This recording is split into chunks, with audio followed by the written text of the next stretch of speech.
So U.S. stocks at a record today. The Nasdaq still shy of yesterday's record close, down slightly. We have seen some selling in chip stocks.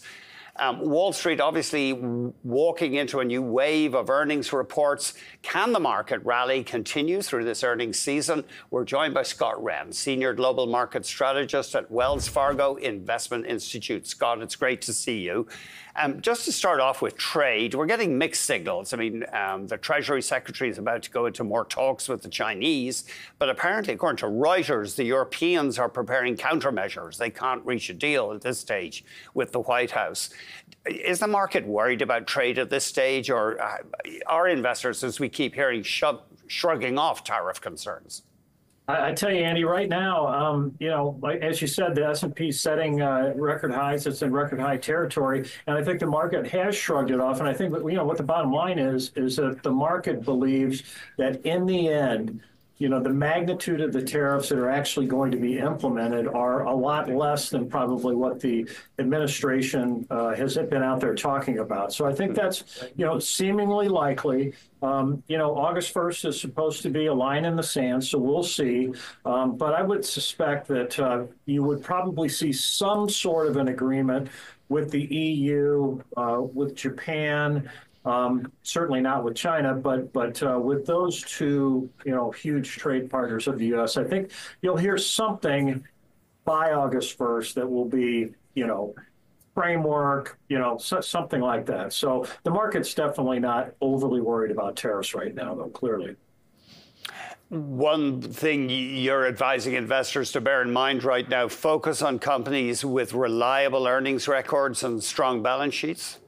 Yeah, as a matter of fact, really for us, I mean, stocks are not cheap. The S&P 500 is not cheap. And, we've liked communication services. We've liked technology. So we're fine with that. But if you look at some of the things that rallied off the April lows, like, for instance, the Russell 2000, we're recommending that clients trim there and either hold the cash or roll it into some things maybe in the shorter term that have underperformed, financials, utilities, energy, something like that. We'd be peeling money away from emerging markets as well. So I think there's some things you can do here.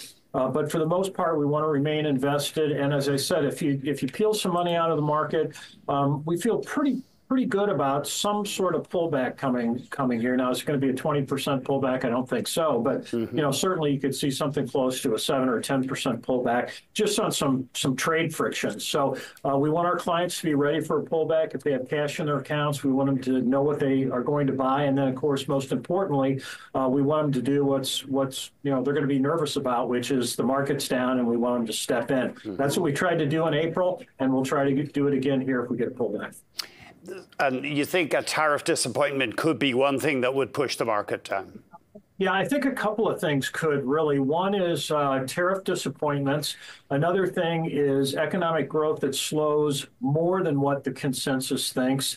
I think the earnings consensus right now, let's call it 5%. We're in that ballpark, too. I think that's, I'm not too worried about the overall earnings season. But then also, I think inflation indicators, I think the CPI here in the U.S. is likely to bump up here.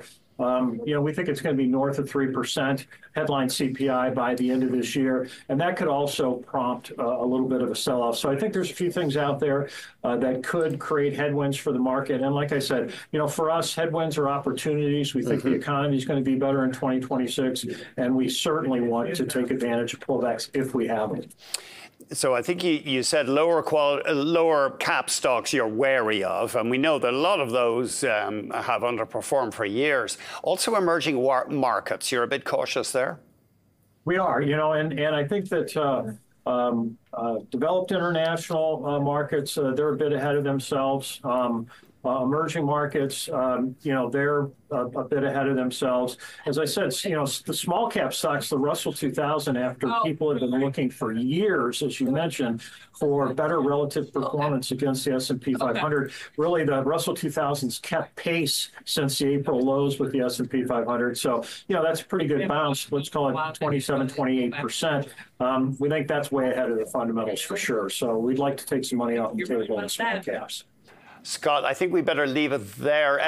Sorry, before we let you go, just give us, just on Lockheed Martin, what was your reaction there? We've heard that these arms stocks, they've only got upside because of higher defense spending, but market not happy with Lockheed today. Yeah, not at all. I mean, you've got a surprise write-off of, you've got the IRS telling them they owe a lot of money. And so, you've got two stories today. You've got one company that one defense company boosted earnings by quite a bit. And then you've got the issue with the company that you just mentioned. So, but let's face it, over the next 5 or 10 years, we're going to see a lot of defense spending on a global basis, and U.S. defense companies are going to be making a good amount of money from that spending that we're going to see all around the world. Right. I think it was Northrop Grumman is the one that came out with the outlook that pleased investors. Yeah, NOC. Yes.